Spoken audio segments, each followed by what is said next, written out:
السلام علیکم ورحمۃ اللہ وبرکاتہ۔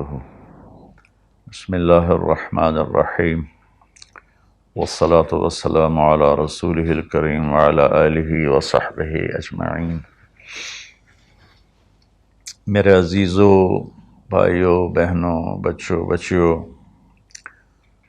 اور جن سب تک میری بات پہنچے اور اللہ پہنچائے، میرا سب کو سلام ہو۔ اور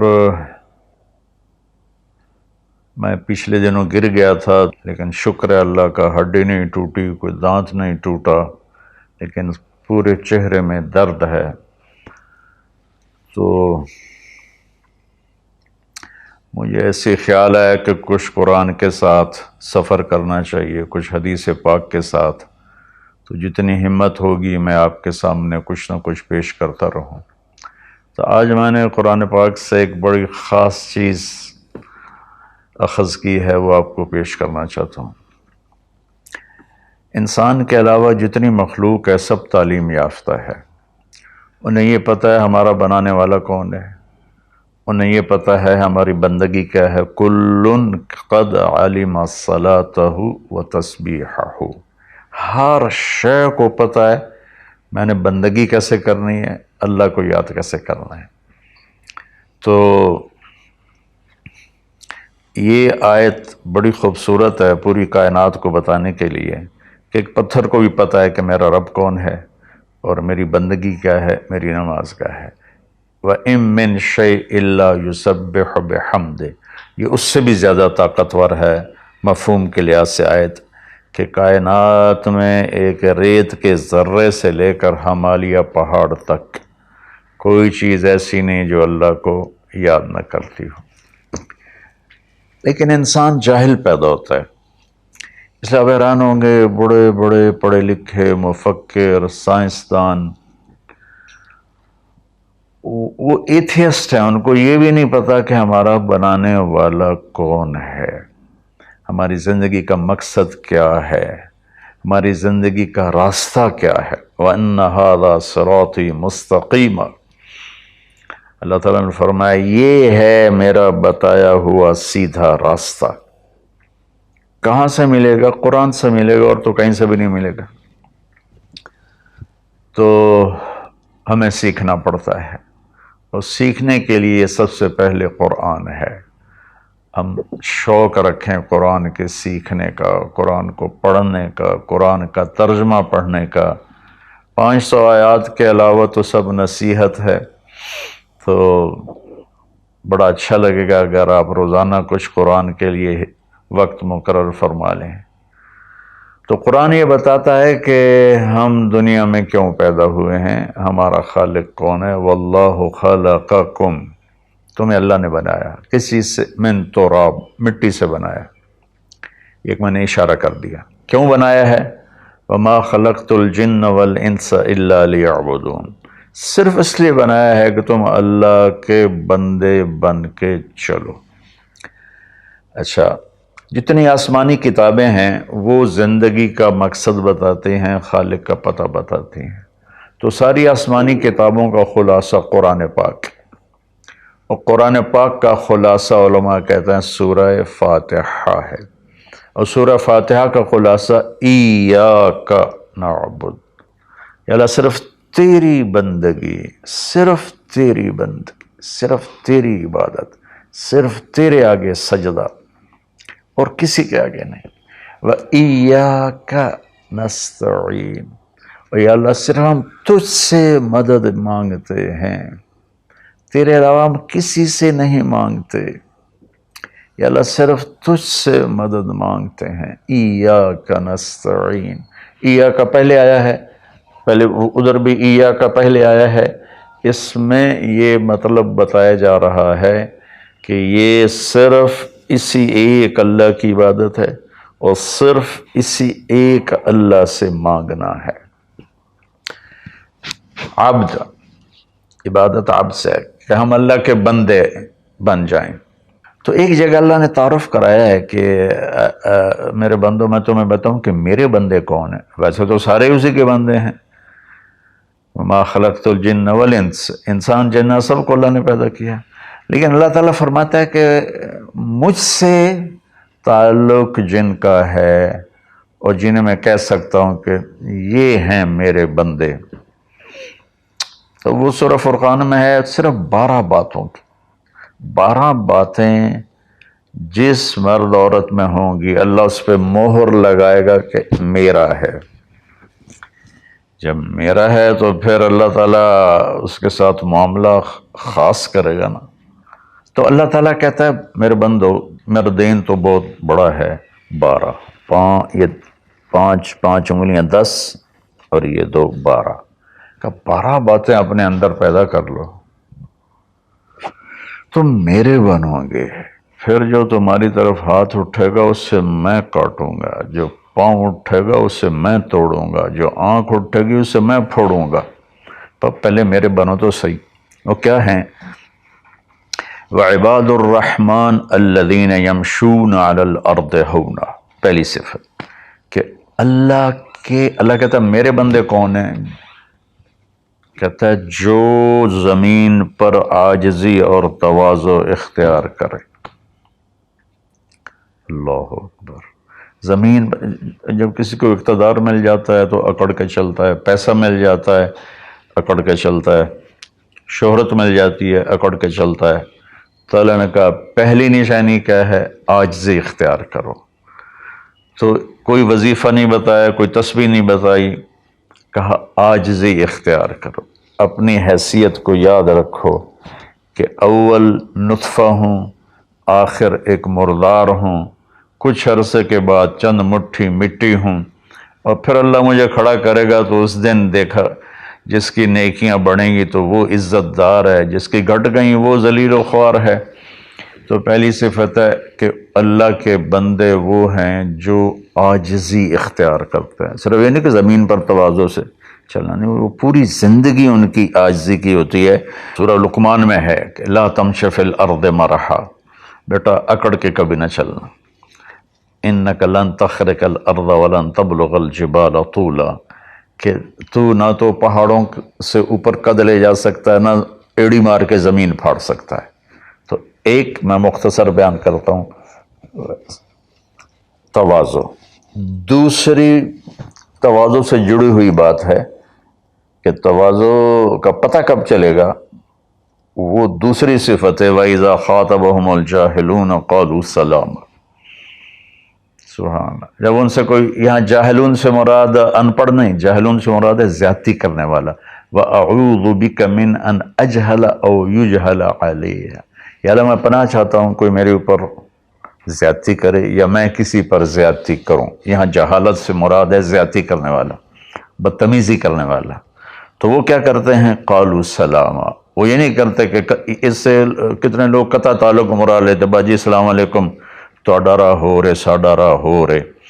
تو میرا اللہ یہ نہیں کہہ رہا، میرا اللہ کہہ رہا جب ان سے کوئی غلط گفتگو کرتا ہے، غلط معاملہ کرتا ہے، بدتمیزی کرتا ہے، تو وہ آگے تمیز کے ساتھ بات کرتے ہیں، وہ غصے سے بپھر نہیں جاتے، وہ اس کے لہجے میں بات نہیں کرتے، وہ ٹھنڈے مزاج کے ساتھ اللہ اس کے رسول کو سامنے رکھ کر وہ بات کرتے ہیں۔ 2، تیسری فرمائی والذین یبیتون لربہم سجدا وقیاما، عبادت کو تیسرے نمبر پر لائے کہ میرے بندوں کی تیسری بڑی صفت یہ ہے کہ وہ رات کو اٹھتے ہیں اور مجھے یاد کرتے ہیں۔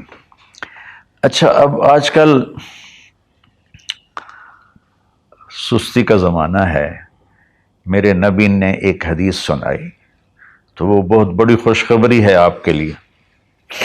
جو عشاء کی نماز باجماعت پڑھ لے اور صبح کی نماز باجماعت پڑھ لے تو اس کی رات تہجد میں لکھی جائے گی۔ قربان جاؤں اپنے نبی کی رحمت پر اور ان کے رحمت للعالمین ہونے پر کہ میرے جیسا جو سر درد کا مریض ہے وہ رات کو نہیں اٹھ سکتا تو عشاء باجماعت پڑھ لے اور فجر باجماعت پڑھ لے، ساری رات عبادت ہے۔ باقی یہ تو ہے یعنی بالکل وہ 33 نمبر والا کام ہے، لیکن ہم پاس لوگوں میں شمار ہیں، اس صفت کے حقدار کہلائیں گے۔ باقی اصل وہ ہیں جو راتوں کو اٹھ کر یاد کرتے ہیں، ایک ہوک سی دل میں اٹھتی ہے، ایک درد جگر میں ہوتا ہے، ہم رات کو اٹھ اٹھ روتے ہیں جب سارا عالم سوتا ہے۔ تو عشق تو ایسی چیز ہے۔ ملحب کلام قد نزخرفہ ان المحبت قلب وہبناہ۔ محبت اسے نہیں کہتے کہ محبوب کو چکنی چپڑی باتیں کو، جی میں قربان جاؤں، میں صدقے جاؤں، میں واری جاؤں، آپ کے بغیر تو جی نہیں سکتا، باتوں سے نہیں کہ محبت ہے دل کو اس کے قدموں پہ نچھاور کر دو۔ بہت خوبصورت بات اللہ نے کی ہے۔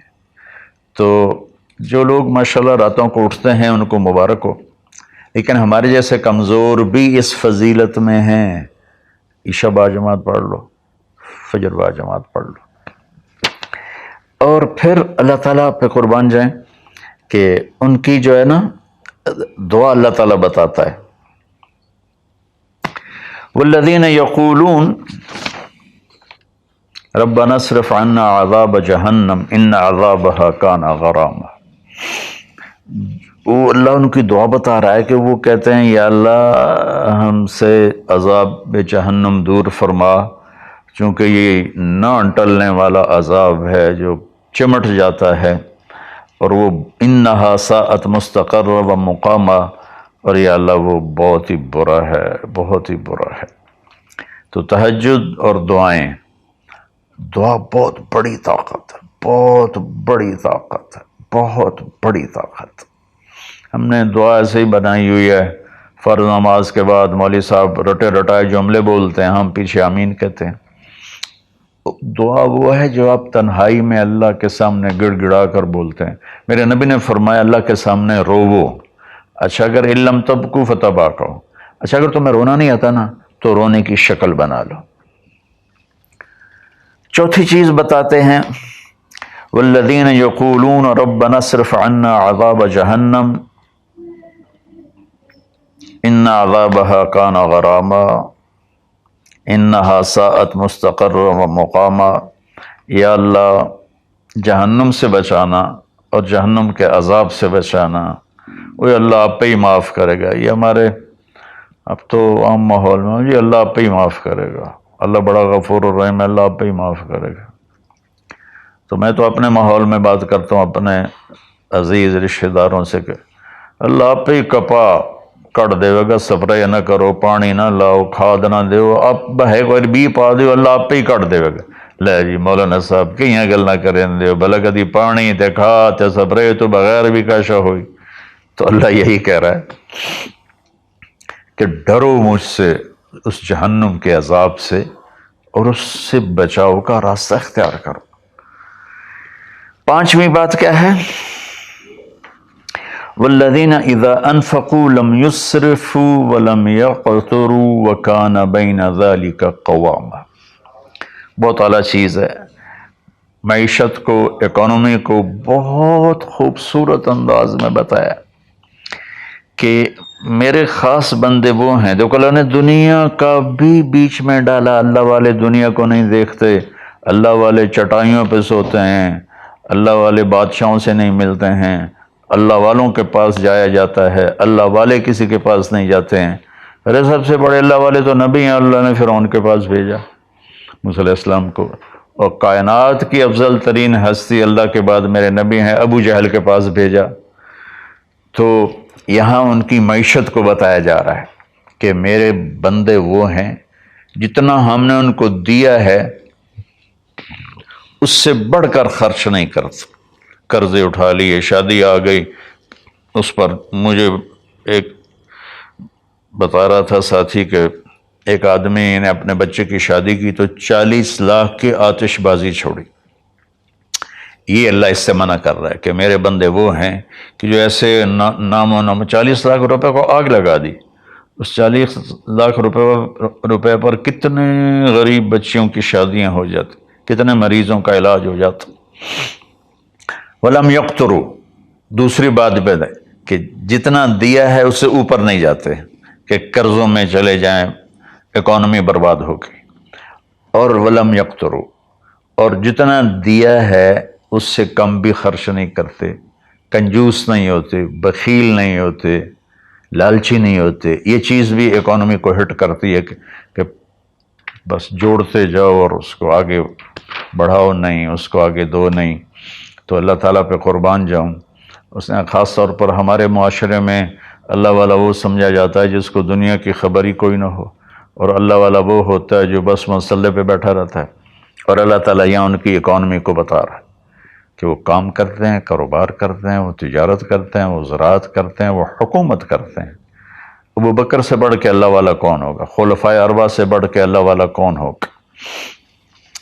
تو وہ اپنے خرچ کو بیلنس کرتے ہیں۔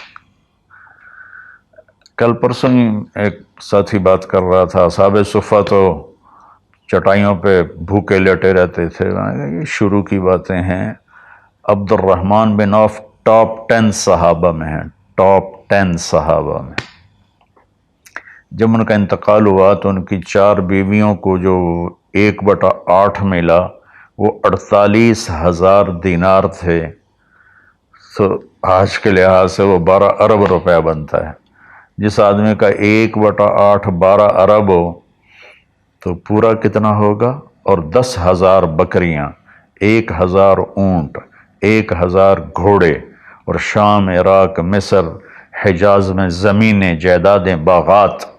یہ تو پھر اللہ والی کوئی نہیں، اور اللہ کا نبی کہہ رہا ہے یہ ابو بکر جنتی، عمر جنتی، عثمان جنتی، علی جنتی، طلحہ جنتی، زبیر جنتی، عبد الرحمن بن عوف جنتی، اور ابو عبیدہ بن جراح جنتی، سعد بن ابو وقاص جنتی، اور سعید بن زید جنتی۔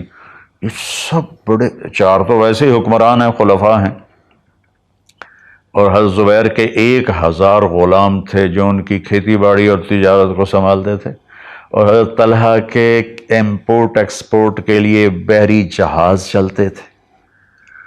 سعد بن ابی وقاص کا وہ مدینے کی جنوب کی طرف وادی عقیق ہے جو آج کے زمانے کا ڈیفنس کہہ لیں، وہاں ان کا سرخ پتھر کے سے بنا ہوا محل تھا۔ تو چونکہ پوری سیرت ہمارے سامنے نہیں تو بس وہ ایک ہی چیز دیکھتے ہیں کہ بس یہ اللہ والے تو پھٹے کپڑے ہوتے ہیں، اللہ والے تو کسی سے ملتے ہی نہیں، اللہ والوں تو ستو پھانک کے زندگی گزار لیتے ہیں۔ جب اللہ نے صحابہ کو مال دیا تو عثمان رضی اللہ تعالی عنہ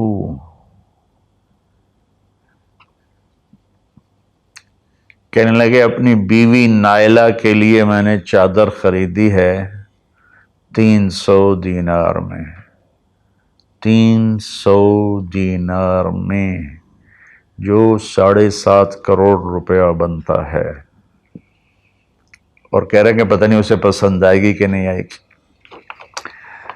تو ہم بیچ میں دنیا کو نکال نہیں سکتے، یہ بڑی غلط تعبیر ہے اسلام کی۔ اس کے بعد کیا ہے ان کی صفت؟ 3 کٹھی بتائی ہیں، 6، 7، 8۔ میں آپ کو 5 بتا چکا ہوں۔ تواضع، عاجزی، اور برائی کا جواب اچھائی، اور راتوں کو اٹھ کے بندگی، اور اپنے کاروبار زندگی میں اعتدال اور بیلنس آف اکانومی تب ہوگا جب اخراجات کو کنٹرول کیا جائے گا۔ وہ ایک آدمی مجھے ملنے آیا تو کہنے لگا یہ اتنے کروڑ کی گھڑی، اور میرے پاس گھڑیوں کا ڈھیر ہے، کروڑوں روپے، ہر گھڑی کی قیمت کروڑوں روپے ہے۔ یہ تو نادانی کی بات ہے، نہ کہ کوئی فخر کی بات ہے۔ پھر اللہ تعالیٰ نے بتایا 3 صفتیں کٹھی بیان فرمائیں، وہ کیا ہیں؟ والذین لا يدعون مع اللہ الہا آخر، جو توحید کا جام پیتے ہیں اور اللہ کے سوا کسی کو اس کا شریک نہیں ٹھہراتے۔ دوسرا کیا ہے؟ ولا یقتلون النفس التي حرم اللہ الا بالحق، جو ہمارے علاقے میں خاص طور پر جو قتل کی دشمنیاں ہیں، اور اپر پنجاب میں جو قتل کی دشمنیاں ہیں، گجرانوالہ کے ارد گرد، گجرات کے ارد گرد خاندانوں کے خاندان تباہ ہو گئے، اور ایسی سرحد اور بلوچستان کے قبیلوں کے قبیلے تباہ ہو گئے، اور نمازی 5 وقت کے۔ اور میرا اللہ کہتا ہے جو کسی کو قتل نہیں کرتا سوائے حق ہے۔ حق ہے، کوئی زانی پکڑا جاتا ہے اور شادی شدہ ہے اور 4 گواہ اس پہ لگ جاتے ہیں، ہم اس کو قتل کرو۔ اور کوئی جنگ ہے کفر اور اسلام کی، جب اس جنگ میں جب سامنے آئے لڑائی کرنے والا اسے قتل کرو۔ لیکن جیسے آج کل ہمارا ماحول ہے قتل قتل قتل قتل، بھائیو اللہ کہہ رہا ہے جو میرے بندے ہیں نا وہ کسی کو ناجائز قتل نہیں کرتے۔ تیسرا کیا فرمایا؟ ولا یزنون، زنا نہیں کرتے۔ زنا کیسے پھیلتا ہے؟ بے حیائی سے، جو چند دن پہلے میں نے بات کی تھی، تو کچھ لوگوں نے برا منایا، باقی تو اکثر نے ایکسیپٹ کیا۔ زنا بے حیائی سے پھیلتا ہے۔ اللہ کہتا ہے قل للمؤمنین یغضوا من ابصارہم ویحفظوا فروجہم، ایمان والوں سے میرے محبوب کہو کہ آنکھیں نیچی رکھیں اور زنا سے اپنے آپ کو محفوظ رکھیں۔ سیم آیت وقل للمؤمنات یغضضن من ابصارہن ویحفظن فروجہن، اور ایمان والی عورتوں سے کہہ دو کہ اپنی نظریں نیچی رکھیں اور اپنے آپ کو اس فحاشی اور بدکاری سے بچائیں۔ انسان جذبات کا پتلا ہے، اس کے سامنے جب بے حیائی ہوگی تو وہ یقیناً اس کے غلط جذبات ابھریں گے۔ اس لیے میرے اللہ نے، میرے نبی نے ہمیں ایک پاکیزہ اور حیا والی شریعت عطا فرمائی، اور اللہ کا فضل ہے امت کے اندر کہیں حیا چھپا ہوا ضرور ہے۔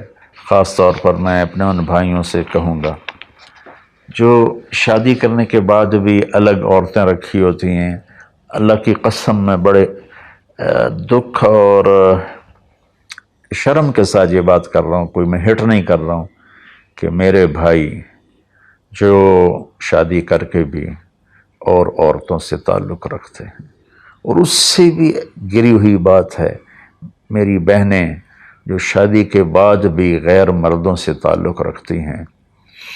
یہ ہے ہمارے معاشرے میں، اللہ اس سے ہمیں بچائے۔ تو پھر آگے اللہ کہتا ہے اگر تم نے یہ کام کیا وَمَن يَفْعَلْ ذَلِكَ، اگر تم یہ تینوں کام کرو گے، زنا کرو گے، قتل کرو گے، شرک کرو گے، يَلْقَ أَثَامًا، بہت بڑا گناہ ملے گا، يُضَاعَفْ لَهُ الْعَذَابُ يَوْمَ الْقِيَامَةِ، بہت بڑا عذاب ہوگا، وَيَخْلُدْ فِيهِ مُهَانًا، اور ہمیشہ اس میں رہنا پڑے گا۔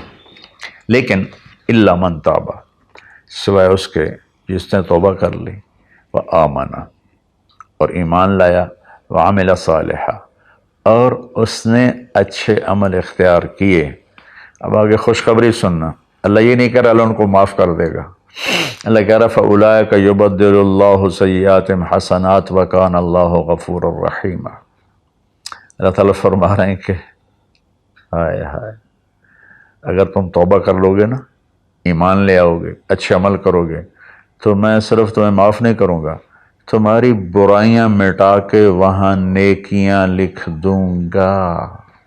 واہ قربان میرے مولا، کہتے معاف نہیں کروں گا، معاف بھی کروں گا اور تمہارے گناہوں کی جگہ نیکیاں لکھ دوں گا۔ یا اللہ ایسا کیوں کرو گے؟ کہ اس لیے کہ میں غفور الرحیم ہوں۔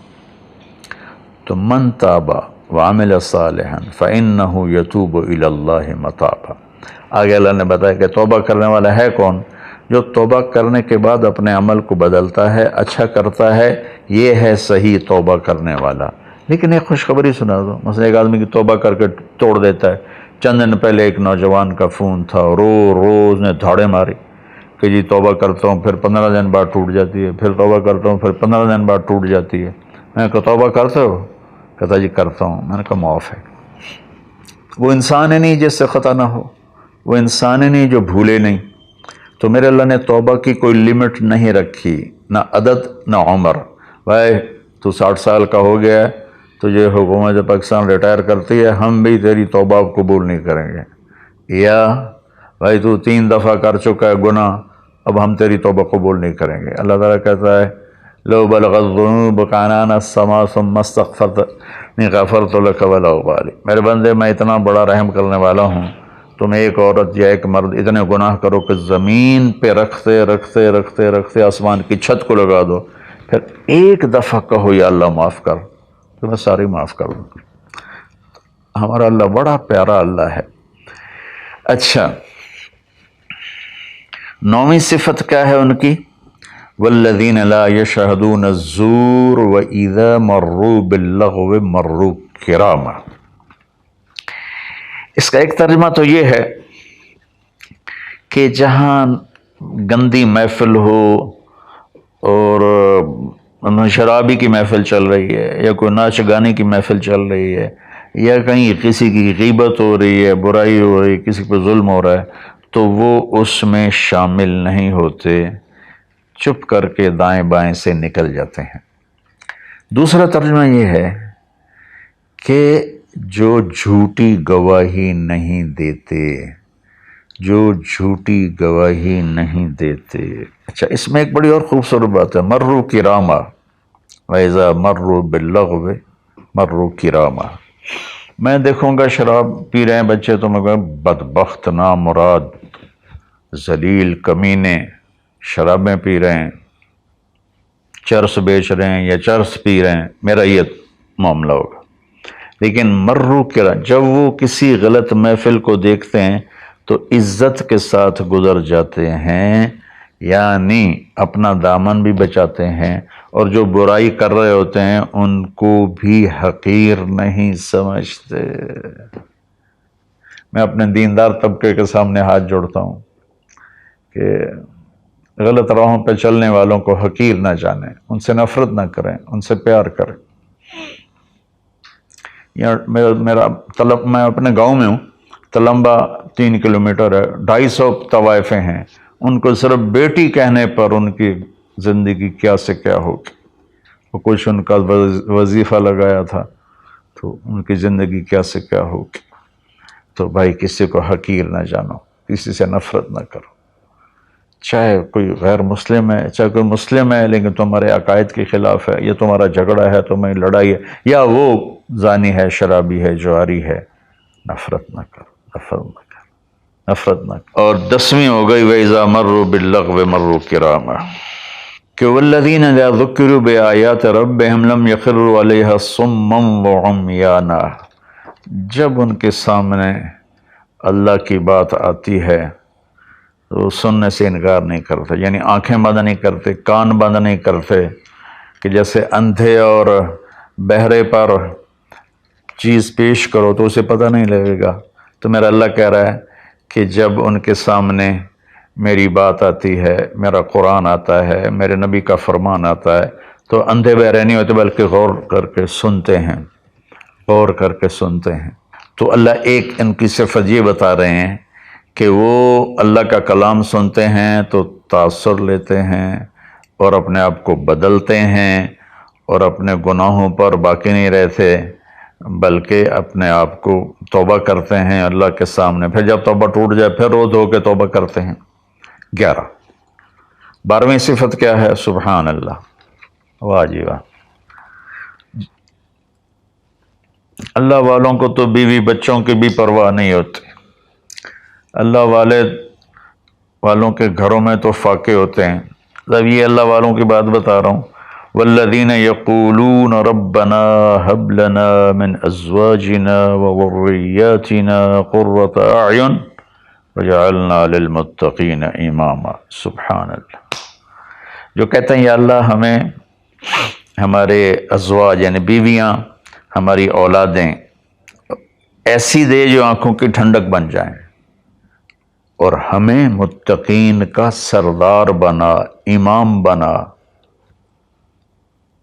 اپنی وجاہت مانگتے ہیں، وجاہت. اچھا، حب وہبا، آتا، اعطا، 3 لفظ ہیں دینے کے، آتا دیا، اعطا دیا، وہبا دیا، لیکن تینوں کے مطلب الگ الگ ہیں۔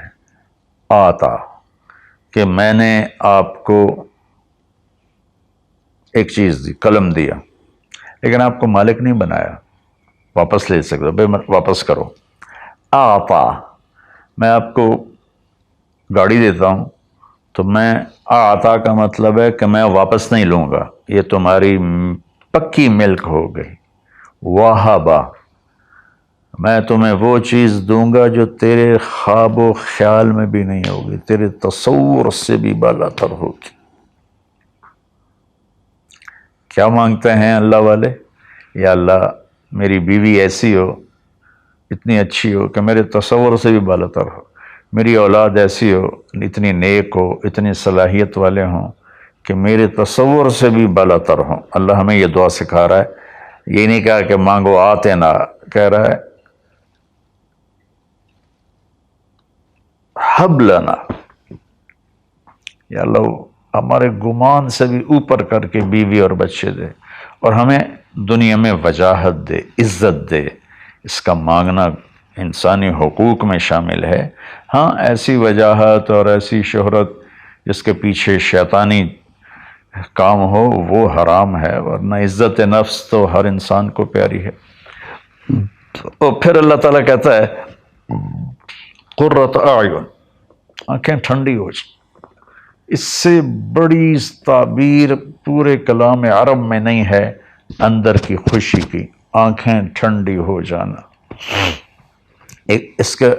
اس کا الٹا محاورہ ہے اسقط اللہ عینک، اللہ تیری آنکھیں گرم کرے، یعنی تجھے تکلیف دیکھنی پڑے، اللہ تیری آنکھیں ٹھنڈی کرے، یعنی تمہیں سکھ دیکھو، تم سکھ دیکھو۔ اور پھر آگے اللہ تعالیٰ کیا کہتا ہے اولئک یجزون الغرفۃ بما صبروا، یہ ہیں وہ جن کو صبر کے بدلے جنت کے بڑے گھر ملیں گے۔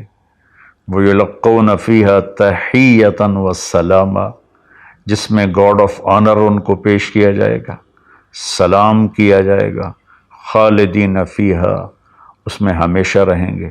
حسنت مستقرا و مقاما، جو ہمیشہ کے لیے خوبصورت رہے گا، اس کا حسن بڑھتا رہے گا، اور تمہارا بھی قیام کبھی نہ ختم ہوگا۔ میری بات تھوڑی لمبی ہو گئی، معافی چاہتا ہوں، لیکن میرے دوستو اللہ کے واسطے جو کام کرو اللہ کے بندے بن کے کرو۔ سیاست کرنی ہے اللہ کے بندے بن کے کرو، تجارت کرنی ہے اللہ کے بندے بن کے کرو، ملازمت کرنی ہے اللہ کے بندے بن کے کرو، زراعت کرنی ہے اللہ کے بندے بن کے کرو۔ اللہ تعالیٰ مجھے بھی ان 12 صفات کا عمل کرنے والا بنائے اور آپ کو بھی۔ السلام علیکم۔